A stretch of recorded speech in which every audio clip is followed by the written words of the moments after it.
Pintu yang ketiga namanya Sakor, pintu Sakor. Disebut demikian karena ia hanya memakan daging tidak tulang. Jadi disebut dengan Sakor, disebut demikian karena dia hanya memakan daging dan tidak tulang. Ya, wallahu a'lam bishawab. Sakor ini yang saya tahu adalah neraka untuk orang yang tidak sholat dan tidak peduli kepada fakir miskin, peduli pada sesama padahal dia mampu. Di Al-Quran dikatakan, ma salakakum fi sakor, apa yang membuat kamu masuk neraka Sakor. Kata penghuni neraka itu mengatakan, qalu lam naku minal musallin wa lam naku nut'imul miskin. Mereka mengatakan, dulu kami tidak sholat dan kami tidak peduli memberikan makan kepada fakir miskin. Itu neraka Sakor. Kemudian pintu yang keempat namanya Hutamah. Mengenai pintu ini Allah Ta'ala berfirman, wa ma adraka mal hutamah narullahil muqadah, di Al-Humazah itu. Dan tahukah kamu apakah Hutamah itu? Yaitu api Allah yang dinyalakan. Kalau merujuk pada ayatnya ini berarti Hutamah ini diperuntukkan untuk wailul likulli humazatil lumazah alladzi jama'a malan wa 'addadah yahsabu anna malahu akhladah kalla la yumbadanna fil hutamah. Jadi neraka Hutamah ini pintunya berarti untuk orang yang suka mencela, orang yang suka menghina, baik dengan kata-kata maupun dengan non kata-kata. Karena humazah dan lumazah itu maknanya sama-sama mencela, hanya itu bisa bermakna dengan mencela dengan kata-kata, yang satu bisa bermakna mencela tanpa kata-kata. Kalau mencela dengan kata-kata ya dengan kata-kata, kamu begini, kamu begitu, mencela itu dengan kata. Kalau tidak dengan kata-kata itu dengan mimi wajah, seperti mencibir, mencep, melengos, ya ekspresi-ekspresi yang merendahkan lah, itu masuk dalam kategori menghina nonverbal itu. Dan pelit. Nah, di Al-Humazah itu orangnya nggak cuman itu aja, tapi pelit orangnya. Karena pelit, maka ancamannya masuk di Hutamah tadi. Terus kemudian ukuran pelit apa? Ukuran pelit itu kalau terkait dengan hak-hak harta, dia tidak peduli atau berat mengeluarkannya. Berat mengeluarkan zakat, berat ngasih upah kepada karyawannya, berat memberikan nafkah kepada orang-orang yang dalam tanggungannya, berat membayar hutangnya misalnya. Walaupun semua ada koridor ilmunya yang masing-masing. Nah, maka ketika seseorang itu berat menunaikan kewajiban pada hartanya, sesungguhnya dia adalah orang yang pelit. Jadi ukuran pelit itu bukan soal memberi atau tidak memberi pengamen, bukan soal memberi atau tidak memberi pengemis, tapi bagaimana tentang kewajiban dia terkait dengan hartanya. Baru dilihat yang sunnah-sunnahnya. Kalau bahasa sederhananya, kalau untuk hobinya ada, masa untuk masjid dan musola tidak ada. Kalau untuk kesenangan pribadinya ada, masa untuk fuqara masakin dan anak-anak yatim tidak ada. Itu baru silakan dinilai ke sana, digerayangi masing-masing diri kita masing-masing. Hutamah juga menghancurkan tulang-tulang dan membakar hati, sebagaimana difirman Allah Ta'ala di surah Al-Humazah, allati tattali'u 'alal afidah. Ini apinya Hutamah itu yang naik sampai masuk ke dalam hati. Afidah itu hati yang paling dalam, itu afidah. Bentuk jamak dari kata fuad. Maksudnya api menyambar penghuni Hutamah dari kedua telapak kakinya, lalu naik sampai ke hati dengan menyemburkan bunga api sebesar dan setinggi istana, seperti yang difirmankan Allah Ta'ala di surah Al-Mursalat ayat 32-33, yang artinya sesungguhnya neraka itu menyemburkan bunga api sebesar dan setinggi istana, seolah-olah ia iring-iringan onta yang kuning, maksudnya hitam. Jadi istilah kuning itu maksudnya adalah hitam. Quran itu seringkali punya istilah yang hanya bisa dipahami oleh pakar-pakar bahasa Arab, orang-orang Arab. Kayak ada kalanya waro itu artinya belakang, tapi ada kalanya waro itu artinya di depan. Itu yang ngerti istilah-istilah itu ya orang-orang Arab. Makanya kita mesti baca tafsirnya. Ya, bunga api itu menyembur ke angkasa, lalu turun membakar wajah, tangan dan sekujur tubuh mereka. Maka mereka pun menangis mengeluarkan air mata sampai habis. Lalu mereka menangis lagi mengeluarkan air mata darah, lalu menangis lagi mengeluarkan air mata nanah, sehingga andaikan ada kapal yang dilepas berlayar di atas air mata yang keluar dari mata mereka itu, saya bisa berlayar saking banyaknya. Gak usah dibayangkan, karena kenyataannya pasti lebih dahsyat. Naudzubillah min syarri dzalik. Semoga Allah selamatkan kita dari siksa neraka ini. Amin Allahumma amin. Pintu kelima namanya Jahim. Disebut demikian karena beratnya besar, karena baranya besar-besar. Sebutir bara lebih besar daripada dunia ini. Ya Allah, naudzubillah min syarri dzalik. Pintu yang keenam Sa'ir. Disebut demikian karena apinya selalu menyala dengan bahan bakar para penghuninya, tanpa pernah padam sejak diciptakan.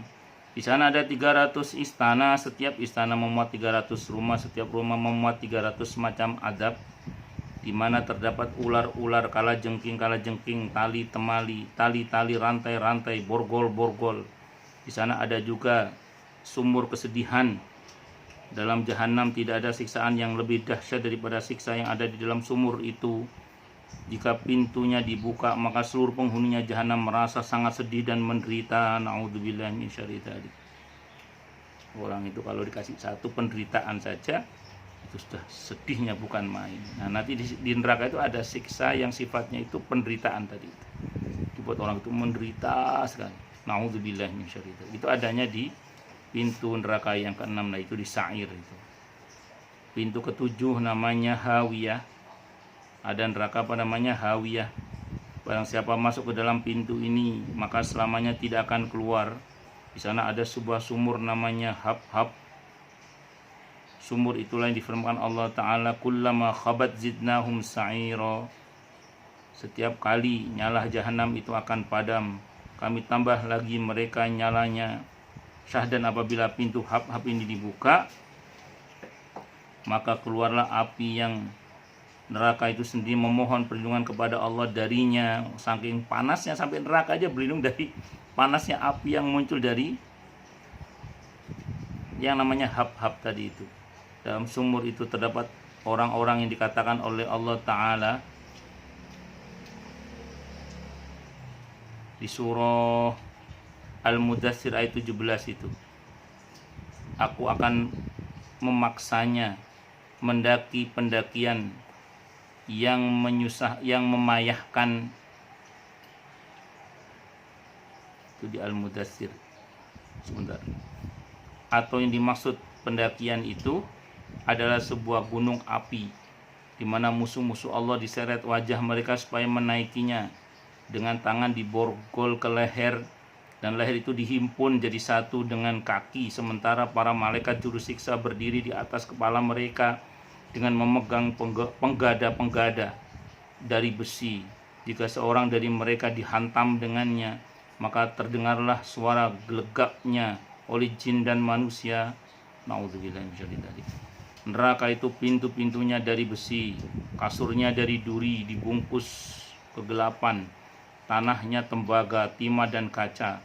Mereka tinggal di sana dihimpit api dari atas dan bawah. Yakni di atas mereka ada lapisan-lapisan api, begitu pula di bawah mereka ada lapisan-lapisan yang lain. Lapisan-lapisan api itu dinyalakan selama 1000 tahun sampai warnanya merah, dan 1000 tahun lagi sampai warnanya putih, dan dilanjutkan 1000 tahun lagi sampai warnanya hitam. Dengan demikian yang ada di sana hanya kehitaman dan kegelapan, hitam pekat bercampur murka Allah. Demikian dituturkan oleh Al-Qutaibi dalam kitab Uyunul Akhbar. Ibnu Abbas radhiyallahu anhuma menyebutkan bahwa jahanam itu hitam dan gelap, api dan kobarannya tidak bercahaya, dan seperti yang difirmankan Allah Ta'ala, jahanam itu mempunyai 7 pintu. Tiap-tiap pintu telah ditetapkan untuk golongan yang tertentu dari mereka. Itu terjemah surah Al-Hijr ayat 44. Laha sab'atu abwabin likulli babin minhum juz'um maqsum. Pada setiap pintu ada 1000 gunung, pada setiap gunung ada 70.000 cabang api, pada setiap cabang ada 70.000 celah api. pada setiap celah ada 70.000 lembah, pada setiap lembah ada 70.000 istana api, pada setiap istana ada 70.000 rumah api, pada setiap rumah ada 70.000 gentong racun. Apabila hari kiamat telah terjadi, gentong itu dibuka tutupnya, maka bertebanganlah tanda-tanda api di sebelah kanan, kiri, depan, belakang, dan atas manusia. Dan manakala jin dan manusia melihat tanda-tanda itu, maka mereka berlutut seraya berseru, "Ya Allah Tuhan kami, selamatkanlah. Ya Allah Tuhan kami, selamatkanlah." Wahab bin Munabbih berkata, jarak antara setiap dua pintu jahanam sejauh perjalanan 70 tahun. Pintu-pintu itu makin ke bawah makin panas. Tiap-tiap pintu yang di bawah lebih panas 70 kali lipat daripada pintu yang di atasnya. Konon pintu-pintu jahanam itu ada 70, ada 7 jumlahnya. Di tiap-tiap pintu ada 70 lembah. Dasar setiap lembah ada dalamnya sejauh perjalanan 70 tahun. Lembah mempunyai setiap 70 tahun. Lembah mempunyai 70 cabang. Pada setiap cabang ada 70.000 gua. Lembah tadi mempunyai 70.000 cabang. Pada setiap cabang ada 70.000 gua. Dalam rongga tiap-tiap gua ada 70.000 celah. Pada setiap celah ada 70.000 ekor ular. Pada setiap rahang ular itu ada 70.000 kalajengking. Setiap kalajengking tulang punggungnya terjadi 70.000 buku-buku. Setiap bukunya menyimpan segenap racun. Setiap orang kafir dan munafik tidak akan sampai ke puncak siksaan sebelum mengalami semua itu. Demikian disebutkan oleh Ibnu Wahab dalam kitabnya Al-Ahwal. Namun berita seperti ini tidak mungkin disampaikan berdasarkan ra'yu rasio semata, tetapi merupakan tauqif berdasarkan pada dalil, karena ia menceritakan dengan perkara karena ia menceritakan tentang perkara gaib. Wallahu a'lam bishawab. Pokoknya ginilah, neraka itu nggak usah dibayangkan. Kenapa? Karena kenyataannya pasti lebih dahsyat. Terus ya, kalau kita tadi setelah membaca keterangan tentang neraka itu kita merasa ngeri, berarti satu, kita harus berlindung kepada Allah dari siksanya. Dan yang kedua, kita harus banyak-banyak minta ampun kepada Allah Subhanahu wa ta'ala. Karena bagaimanapun juga kita manusia biasa, sekalipun punya potensi masuk surga, tapi juga punya potensi masuk neraka. Dan yang berkuasa menyelamatkan kita bebas dari siksa neraka itu adalah Allah Subhanahu wa ta'ala. Maka kita bermohon kepada Allah, semoga Allah selamatkan kita dari siksa api neraka, dan Allah masukkan kita ke dalam surganya tanpa hisab. Amin, Allahumma amin, insyaallah. Baik, silakan yang mau tanya, protes, marah, boleh silakan. Assalamualaikum warahmatullahi wabarakatuh.